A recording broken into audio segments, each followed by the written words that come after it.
नमस्कार दर्शक मित्रों, द वॉइस न्यूज से मैं प्रगति सिंह और मैं किंचल कौर टॉप हेडलाइंस में आपका स्वागत करते हैं। आप देख रहे हैं आपके अपने विस्तार की प्रमुख खबरें। एक नजर आज की प्रमुख खबरों पर।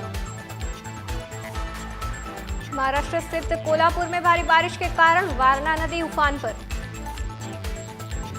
केंद्रीय गृह मंत्री अमित शाह नीति आयोग की बैठक में भाग लेने के लिए नई दिल्ली के राष्ट्रपति भवन के सांस्कृतिक केंद्र पहुंचे। जम्मू कश्मीर स्थित मच्छल सेक्टर के कामकारी में भारतीय सेना और आतंकवादियों के बीच मुठभेड़ जारी।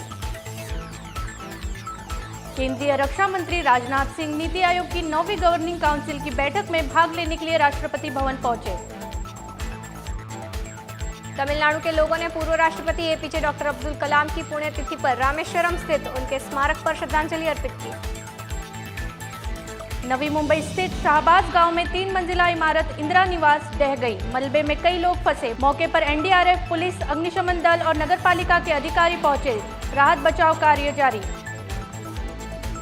लोकसभा अध्यक्ष ओम बिरला ने राजस्थान हाईकोर्ट की 75वीं वर्षगांठ के अवसर पर आयोजित कार्यक्रम में लिया भाग।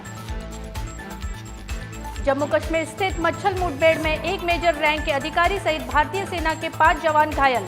घायल सैनिकों में से एक की हुई मौत।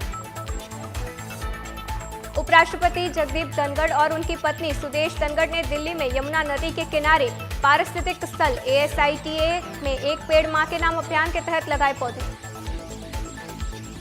असम के मुख्यमंत्री हिमंत बिस्वा शर्मा नीति आयोग की बैठक में भाग लेने के लिए नई दिल्ली राष्ट्रपति भवन के सांस्कृतिक केंद्र पहुंचे।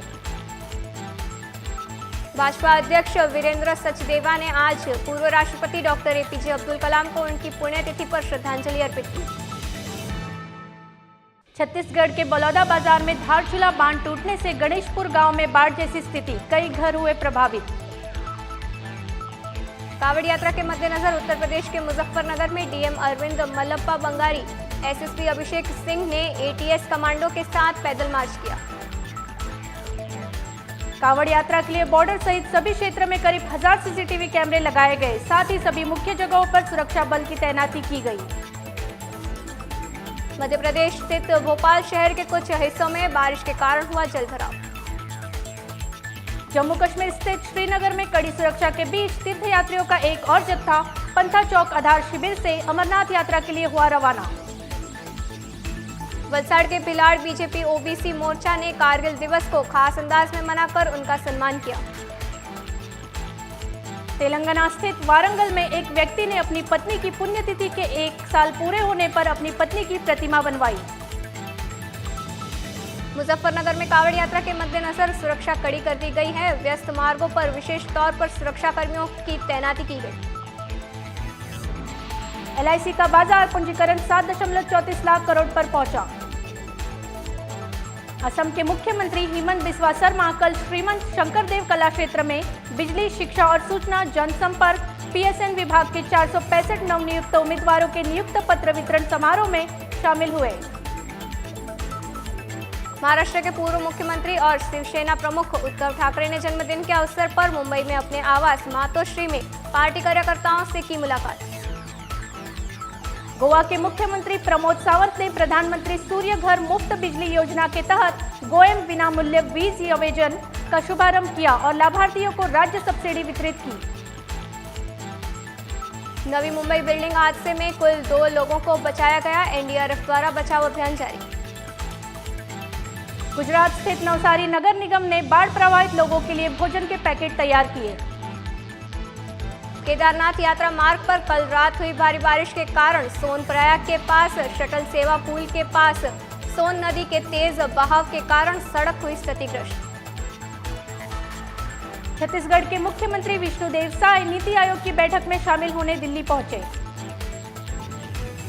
देश का विदेशी मुद्रा भंडार 19 जुलाई को समाप्त हफ्ते में $4 अरब उछलकर $670.86 अरब से अब तक के रिकॉर्ड उच्चतम स्तर पर पहुंच गया है।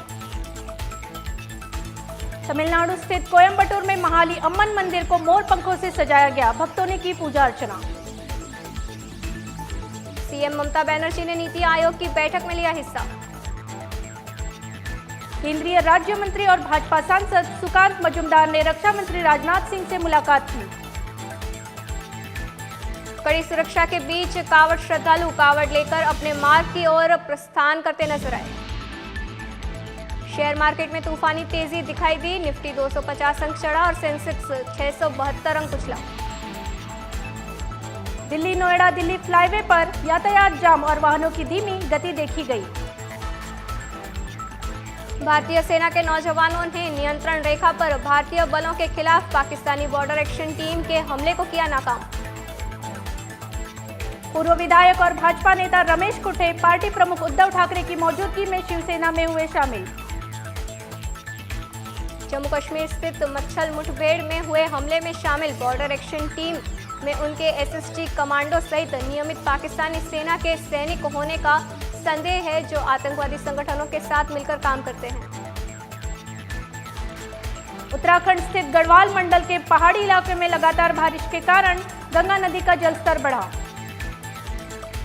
नीति आयोग की बैठक पर शिवसेना नेता संजय राउत हुए शामिल। जनता दल यू के पूर्व विधायक राजीव रंजन का पार्थिव शरीर अंतिम दर्शन के लिए बिहार विधानसभा लाया गया। गुजरात के मुख्यमंत्री भूपेंद्र पटेल नीति आयोग की बैठक में भाग लेने के लिए नई दिल्ली राष्ट्रपति भवन सांस्कृतिक केंद्र पहुंचे। भारतीय जनता युवा मोर्चा के कार्यकर्ताओं ने 25वें कारगिल दिवस के उपलक्ष्य पर 1 किलोमीटर लंबा राष्ट्रीय ध्वज लेकर रैली निकाली। आंध्र प्रदेश के मुख्यमंत्री एन चंद्रबाबू नायडू नीति आयोग की बैठक में हिस्सा लेने के लिए नई दिल्ली के राष्ट्रपति भवन सांस्कृतिक केंद्र पहुंचे। गुजरात के मुख्यमंत्री भूपेंद्र भाई पटेल ने पेरिस ओलंपिक 2024 में भाग लेने वाले गुजरात के 3 एथलीटों को दी बधाई। एलओसी पर मच्छल सेक्टर के कामकारी में एक फॉरवर्ड पोस्ट पर अज्ञात व्यक्तियों के साथ हुई गोलीबारी। इस गोलीबारी में एक पाकिस्तानी व्यक्ति मारा गया, जबकि हमारे 2 सैनिक घायल हुए।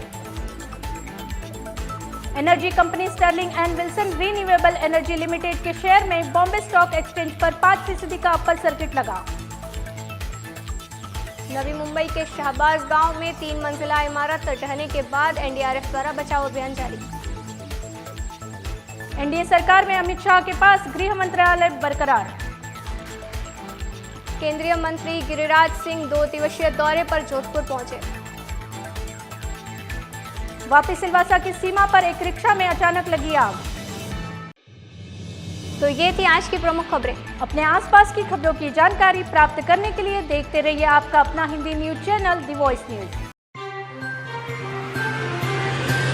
खबरों में बने रहने के लिए तो वॉइस न्यूज को सब्सक्राइब करें और बेल आइकन दबाएं।